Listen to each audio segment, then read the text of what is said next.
భగవద్గీత సారాంశం. వెనకాల భగవద్గీత ఉంది. एक वाक्य में भगवद्गीता सारांश का संदेश है, युद्धाय कृत निश्चय. ఉదయం నుంచి దిండిగల్ ఎయిర్ ఫోర్స్ విమానాలు గాలిలో చెక్కలు కొడుతున్నాయి. వినబడుతున్నాయా మీకు సౌండ్ అన్ని? గంటకొక విమానం ట్రయల్ రన్ నడుస్తుంది, జెట్ విమానాలు.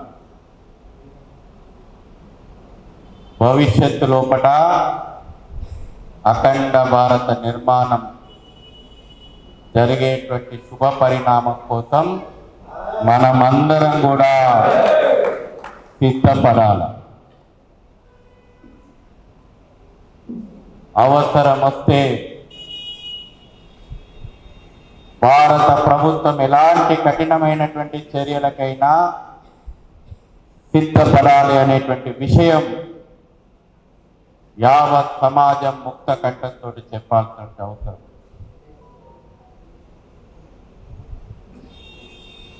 ఈ దేశాన్ని మతం ఆధారంగా ముక్కలు చేసుకున్నాం.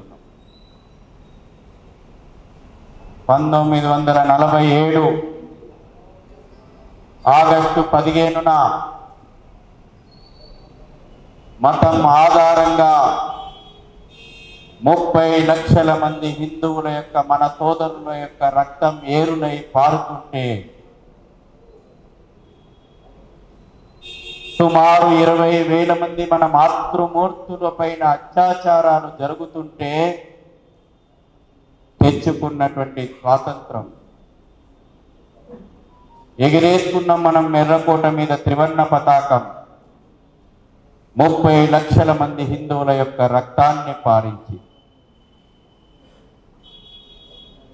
బాబాసాహెబ్ అంబేద్కర్ ఆ రోజే చెప్పిండు,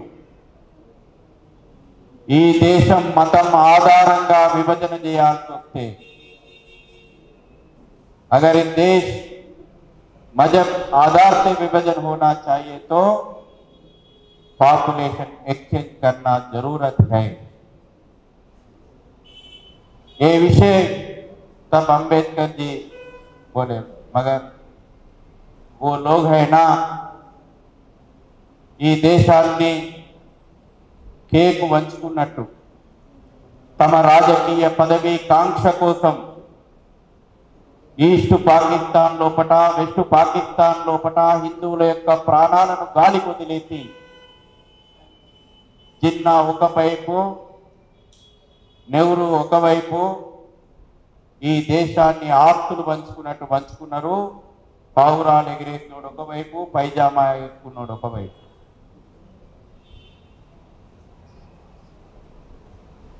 ఆనాటి నుంచి కూడా ఈ రోజు వరకు కూడా మన సోదరులు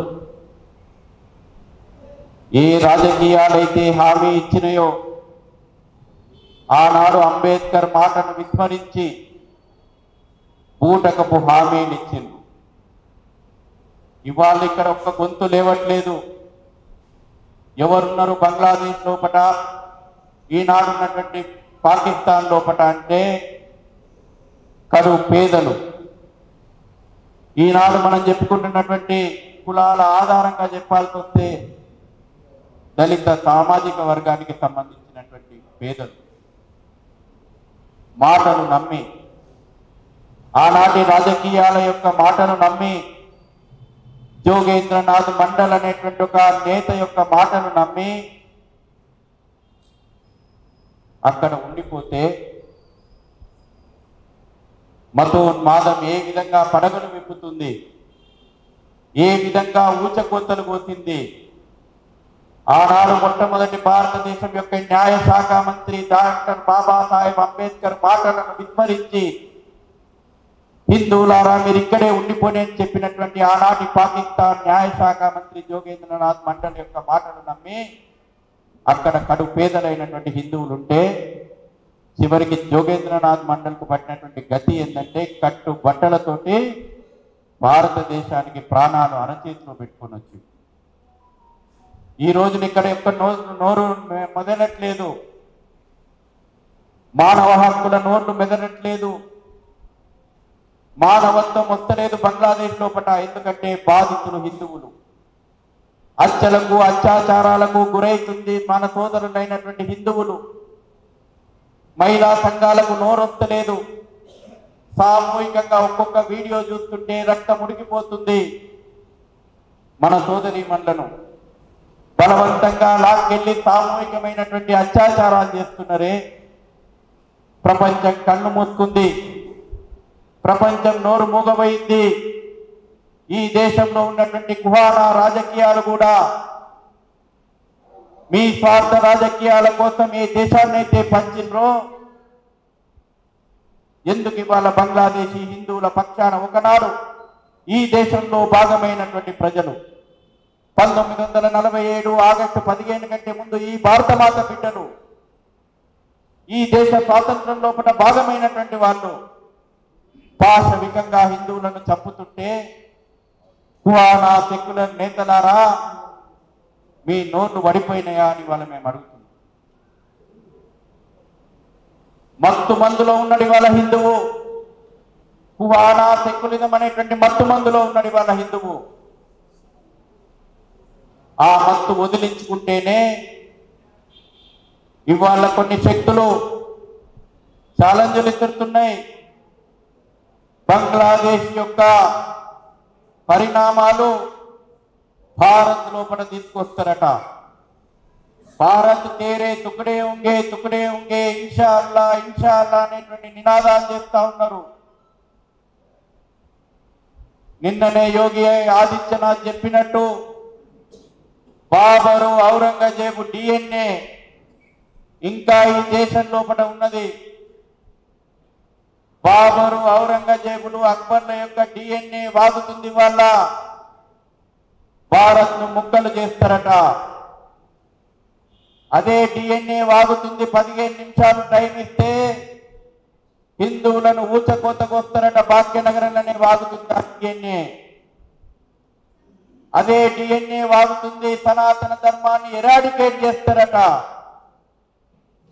అరే గుర్తుపెట్టుకోండి, మీ మొఘలులను తరిమి కొట్టినటువంటి వీరోచితమైనటువంటి పోరాటాలు చేసి ఈ భగవద్ ధ్వజాన్ని భూమి మీద రెపరెపలాడించినటువంటి వాళ్లకు వారసులంగా మేము. ఆ రక్తం ఆ DNA మాదిరా భయంతో పారిపోయి, భయంతో బతుకు జీవిడా అన్నటువంటి పారిపోయినటువంటి DNA నీదిరా. నువ్వారా ఇవాళ సనాతనమైనటువంటి ధర్మాన్ని ఎరాడికేట్ చేస్తా అంటావు. నీ DNA నారా 15 నిమిషాలు టైం ఇస్తే హిందువులను ఊచకొత్తగా వస్తా అంటావు. హిందూ సమాజం నిద్ర లేవాలి, మొద్దు నిద్ర లేవాల్సినటువంటి అవసరం ఉంది. ఇవాళ ఏం జరుగుతుంది బంగ్లాదేశ్ లోపల? ఏం పాఠాలు ఇవాళ బంగ్లాదేశ్ లోపల మనకు కనబడుతున్నాయి? భవిష్యత్తు భారత్ ఏం పాఠాలు నేర్చుకోవాలా? అక్కడ ప్రపంచాన్ని నమ్మించిండ్రు. రిజర్వేషన్ల రద్దు కోసం ఉద్యమం అని చెప్పి ప్రజలను నమ్మించారు. నమ్మించిన తర్వాత అక్కడ ప్రజాస్వామ్యంగా ఎన్నికైనటువంటి షేక్ హసీనా ప్రభుత్వాన్ని కుప్పగుంచి